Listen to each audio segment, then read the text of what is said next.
Attorney General Garland, let me just ask you, does your department have a problem with anti-Catholic bias?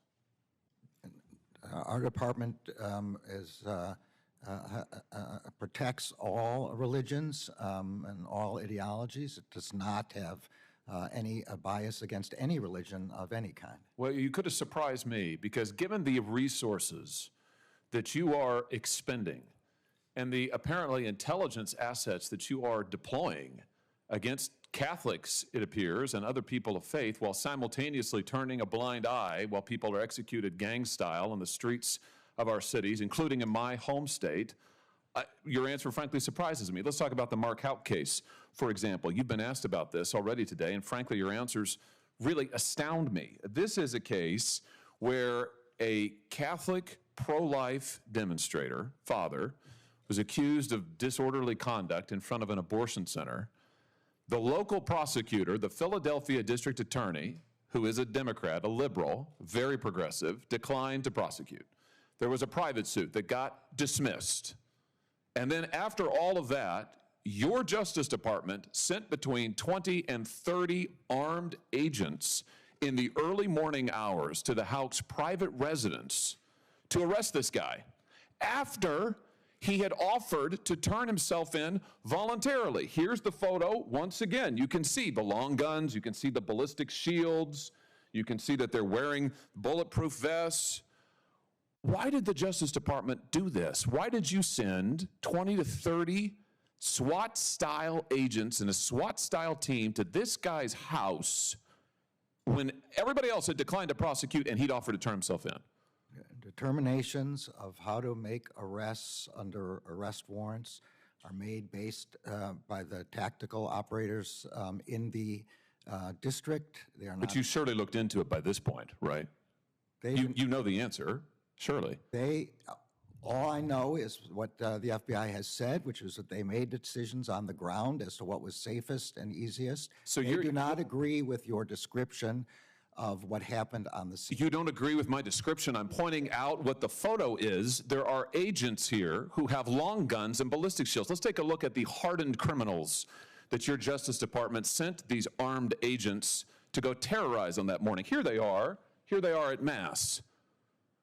Here's the 7 children with Mr. Houck and his wife. In this early morning, they were all at home. Mrs. Houck has said repeatedly the children were screaming. They feared for their lives. You got these agents demanding that he come out. They've got the guns, she said, pointing at the house and at them. He has offered to turn himself in. And this is who you go to terrorize. What's really interesting to me is this seems to directly contradict your own memorandum about the use of force at the Justice Department. You say officers may use only the force that is objectively reasonable to effectively control an incident. Are you telling me that in your opinion as Attorney General, it was objectively necessary to use 20 or 30 SWAT-style agents with long guns and ballistic shields for these people?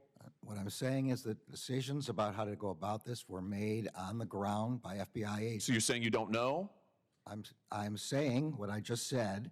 Which is that you're abdicating responsibility? I'm not abdicating responsibility. Then give me the answer. Do you think, in your opinion, you are the Attorney General of the United States, you are in charge of the Justice Department, and yes, sir, you are responsible. So give me an answer. The FBI does not agree with your description. I'm not asking about the FBI. You are the Attorney General. Give me your answer. Do you think that it was objectively reasonable and they followed your guidelines in sending 20 to 30 armed agents to terrorize these people? Yes or no? The facts I have, which are those presented by the FBI, are not consistent with your description. So you think it was reasonable? I'm saying the facts are not as you describe. What, that the children weren't there? That there weren't long guns there? That there weren't agents? What do you dispute? What's the factual premise you dispute? Be specific. FBI said they don't agree with your description of... Be specific. They don't agree with what? Of how many agents, of the agents who were there, and of what their roles were. They don't agree. Do you know the jury in this case acquitted Mr. Houck? As I'm sure you're aware. Do you know how long it took him? I am aware, and we respect the decision of the jury. Do you know how long it took him? I don't know. 1 hour. Philadelphia District Attorney declines to prosecute. The private suit's dismissed. You use an unbelievable show of force with guns that I just note liberals usually decry. We're supposed to hate long guns and assault-style weapons. You're happy to deploy them against Catholics and innocent children. Happy to. And then you haul him into court and a jury acquits him in 1 hour. I just suggest to you that that is a disgraceful performance by your Justice Department and a disgraceful use of resources. I notice a pattern, though. The FBI field office in Richmond, on the 23rd of January of this year, issued a memorandum in which they advocated for, and I quote, the exploration of new avenues for tripwire and source development against traditionalist Catholics, it's their language, including those who favor the Latin Mass.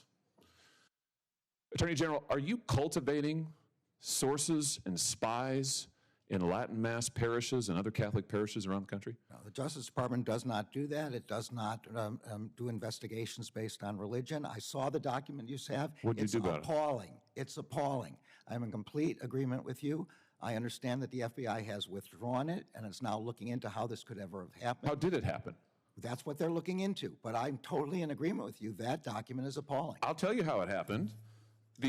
This memorandum, which is supposed to be intelligent, cites extensively the Southern Poverty Law Center, which goes on to identify all of these different Catholics as being part of hate groups. Is this how the FBI, under your direction and leadership, is this how they do their intelligence work? They look at left-wing advocacy groups to target Catholics? Is this what's going on? I mean, clearly it is. How is this happening? The FBI is not targeting Catholics, and as I've said, this is an inappropriate memorandum, and it doesn't reflect the methods that the FBI is supposed to be using. Should not be relying on any single organization without doing its own work. Let me just ask you, as my time expires here, a very direct question. How many informants do you have in Catholic churches across America? I don't know, and I don't believe we have any informants aimed at Catholic churches. We have a rule against investigations based on First Amendment activity, and Catholic churches are obviously First Amendment activity. Well, but I don't know the specific answer to your question. You don't know the specifics of anything, it seems, but apparently on your watch, this Justice Department is targeting Catholics, targeting people of faith, specifically for their faith views. And Mr. Attorney General, I'll just say to you, it's a disgrace.